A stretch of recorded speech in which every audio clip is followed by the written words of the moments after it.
Qual a sensação de viver depois de ter sido morto? Segunda parte, Carta de Paulo aos Romanos, capítulo 6. Comentário de Mário Persona.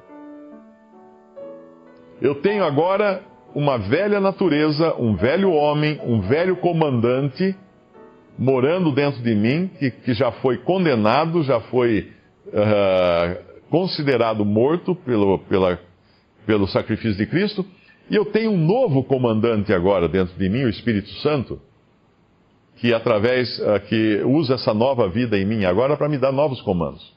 A quem eu vou obedecer? Aí o versículo 16 nos fala: Não sabeis vós que a quem vos apresentardes por servos para lhe obedecer, sois servos daquele a quem obedeceis, ou do pecado para a morte, ou da obediência para a justiça. Mas graças a Deus que, tendo sido servos do pecado, obedecesses de coração à forma de doutrina que fostes entregues, e libertados do pecado fostes feitos servos da justiça. Então nós estamos debaixo de um novo comando agora. E por que razão, às vezes, nós nos deixamos levar pelas ordens do outro comandante, não é? Nós o escutamos como se ele estivesse vivo e como se ele tivesse poder sobre nós. Normalmente a religião, muitos cristãos até não entendem muito bem essa diferenciação entre o velho homem e o novo homem, e acabam usando da lei de Moisés, dos mandamentos, na tentativa de controlar o velho homem. Olha, você não pode fazer isso, você não pode fazer aquilo, você não pode fazer nada daquilo mais. Você tem que ficar cada vez melhor. Mas espera um pouquinho, se Deus considerou uma ruína completa o velho homem, a raça de Adão, e condenou a raça de Adão na cruz, como é que eu vou tentar melhorar isso daí? Como é que eu vou pintar de cor bonita o meu velho homem? Não tem mais como. Como que eu vou mandar um comando para o meu velho homem? Olha, não faça isso, não faça aquilo, Deus não gosta. Ele não vai jamais obedecer, e se ele obedecer, ele vai forjar uma obediência, porque ele é mau, ele é mau. O meu velho homem é mau. É bom a gente lembrar sempre que dentro de nós mora um cara muito mau, que é a nossa velha natureza, o nosso velho homem. E sempre que nós o obedecemos, nós estamos obedecendo a um tirano. Por isso, não reine, agora ele fala, não reine o pecado, esse velho senhor que nós trouxemos por natureza como herdeiros de Adão. E aí no versículo 15, pois que pecaremos porque não estamos debaixo da lei, mas debaixo da graça? De modo nenhum. Tem uma irmã que hoje ela está congregada ao nome do Senhor, e quando o seu marido, eles saíram de uma denominação muito legalista, muito focada na lei, e que inclusive dizia que se alguém adulterasse, estaria perdido para sempre, não teria volta, não teria perdão, estava condenado eternamente. E quando o seu marido começou a entender a salvação pela graça, ela me contou depois que ela resistiu, mas ela resistiu assim muito, ela brigava com ele, ela não queria ir nas reuniões, Aí ela me contou depois que ela entendeu também, hoje ela está em comunhão, ela me contou o seguinte, ela falou assim, olha, eu tinha medo que agora que ele estava com essas ideias, ele fosse procurar outra mulher. Porque se ele não ia perder mais a salvação, então ele estava livre para adulterar a hora que ele quisesse.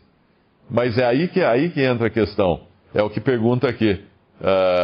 Pecaremos, no versículo 15, porque não estamos debaixo da lei, mas debaixo da graça? De modo nenhum. De modo nenhum. Porque quando nós entendemos o que é a graça, quando nós entendemos o que custou essa nossa redenção, essa nossa libertação do pecado, o coração do crente não vai querer seguir esse velho Senhor.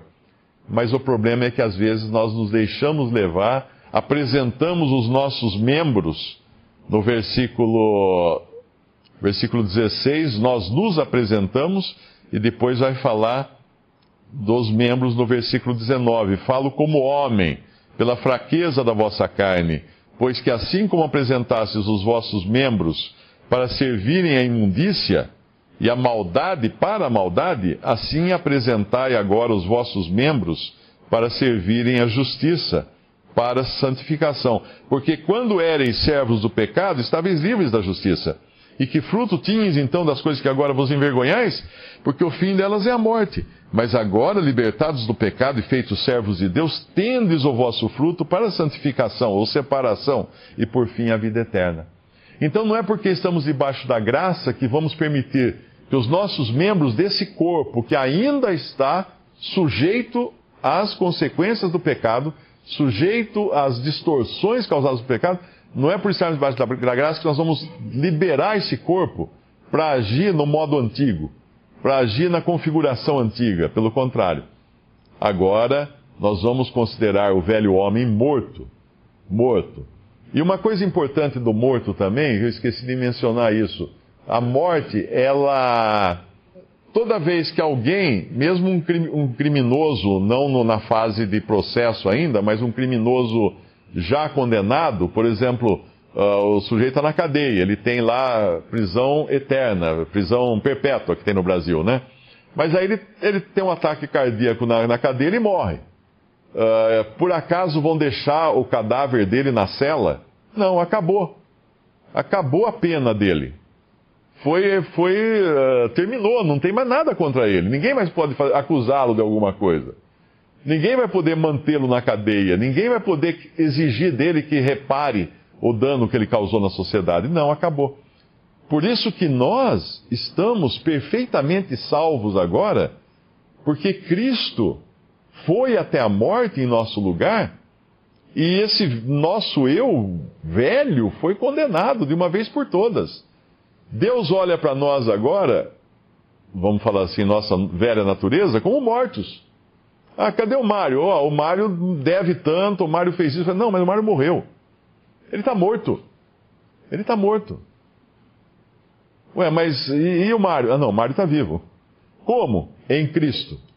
Então nós estamos mortos para o nosso velho homem, a nossa velha natureza, morremos em Cristo quando ele morreu, mas agora vivos em Cristo na nossa natureza ressurreta, ou na natureza de Cristo ressurreta, estamos agora vivos nele. E é nessa nova vida que somos exortados aqui a viver. Apenas citar uma frase que eu copiei na minha Bíblia, de um livro, não sei de quem é o autor. Ele escreveu assim: estamos mortos para as coisas para as quais estávamos vivos, e vivos para as coisas para as quais estávamos mortos. Existe um negócio chamado Síndrome de Estocolmo. Isso aí foi dado esse nome porque perceberam que uma das consequências de um sequestro era a vítima ficar apegada ao sequestrador.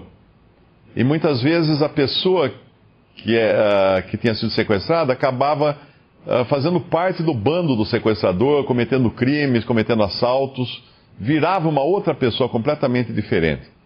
E aí, quando ela era libertada e o sequestrador preso, essa pessoa, por causa dessa síndrome, essa ligação que tinha sido criada dela, uma dependência escravizante dela para com o seu escravizador, o seu senhor, o seu feitor, ela ficava indignada quando tratavam mal aquele que a sequestrou, aquele que a torturou.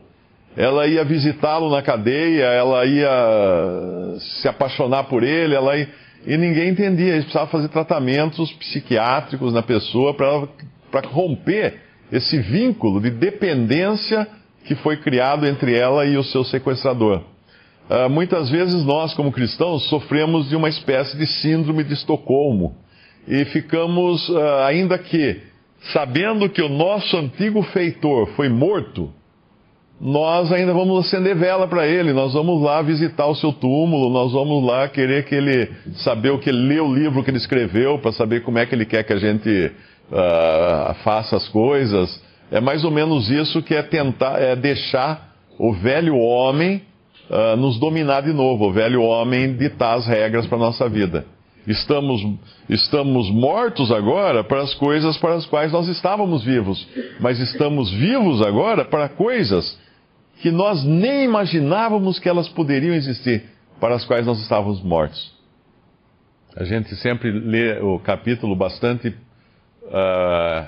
pensando no lado negativo da coisa, né? Daquilo que nós somos tirados, do pecado, porque o assunto aqui realmente é esse.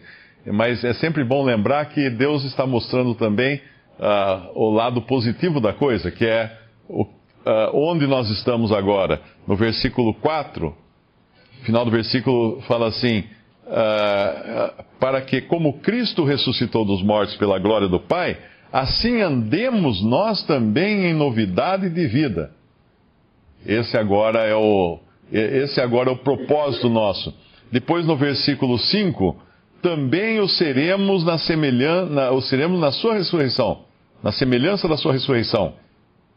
Ele falou de morte de um lado, mas seremos como Cristo morreu de um lado, ressuscitou, nós seremos como Ele na ressurreição. Depois no versículo 6, como fala que o nosso velho homem foi crucificado, para não servirmos mais ao pecado, no versículo 8 vai falar assim, se já morremos com Cristo, cremos que também com Ele viveremos. Daí no versículo 10, quanto a ter morrido, de uma vez morreu para o pecado, mas quanto a viver, vive para Deus. No versículo 11, considerai-vos como mortos para o pecado, mas vivos para Deus em Cristo Jesus nosso Senhor. Depois vai falar para apresentarmos agora os nossos membros, no versículo 13. Todos nós sabemos o que é apresentar nossos membros como instrumentos do pecado, não sabemos? Mas agora ele vai falar, e os vossos membros apresentai-vos a Deus como vivos dentre os mortos, e os vossos membros a Deus como instrumentos de justiça. Versículo 14, mas estáis debaixo da graça. Versículo 16, apresentarmos para obedecer, a obediência para a justiça. E aí vai, e assim por diante, né? A gente sempre precisa lembrar isso, que não é que de repente Deus tirou tudo de nós, tudo que era gostoso Deus tirou, né? Para eu falar assim, né? Com a nossa mudança de vida. Não, Deus nos deu algo que é muito mais precioso, muito melhor, uma vida agora em Cristo, uma vida ressurreta em Cristo. E é essa que nós vamos ter para sempre. E aí é um outro aspecto também pensar, né? Por que eu vou viver aquela vida que só me atrapalhou até aqui e foi me dada até por um momento aqui nesse tempo da carne aqui, se eu tenho uma vida para viver para sempre, aquela que realmente eu vou viver para sempre, por que eu vou deixá-la aqui de lado e ficar querendo voltar toda hora para o Egito, sabendo que eu tenho a minha Canaã celestial já, porque ainda que o cristão esteja no deserto, em termos da sua condição nesse mundo, na sua posição aos olhos de Deus, ele já está na Canaã. Ele já está no céu. Nós já estamos em Cristo. Nós estamos ressuscitados em Cristo, como fala em Efésios. Então, condicionalmente, nós estamos no deserto. Mas posicionalmente, nós já estamos no céu, em Cristo. Ressuscitados em Cristo. Na pessoa dele. Claro que eu não estou falando aqui que nós já estamos no céu. Isso aqui não é o céu. Basta olhar em volta, não é o céu. Mas já posicionalmente, o que é a diferença entre condição e posição? Condição é a situação pela qual estou passando agora. Posição, aquilo que eu já tenho por direito. Um rei no exílio, que o seu reino foi libertado pelos seus servos, pelos seus exércitos. Ele está no exílio agora, preparando as malas para voltar ao trono. A sua condição é no exílio, mas a sua posição já é de rei nessa terra que lhe pertence.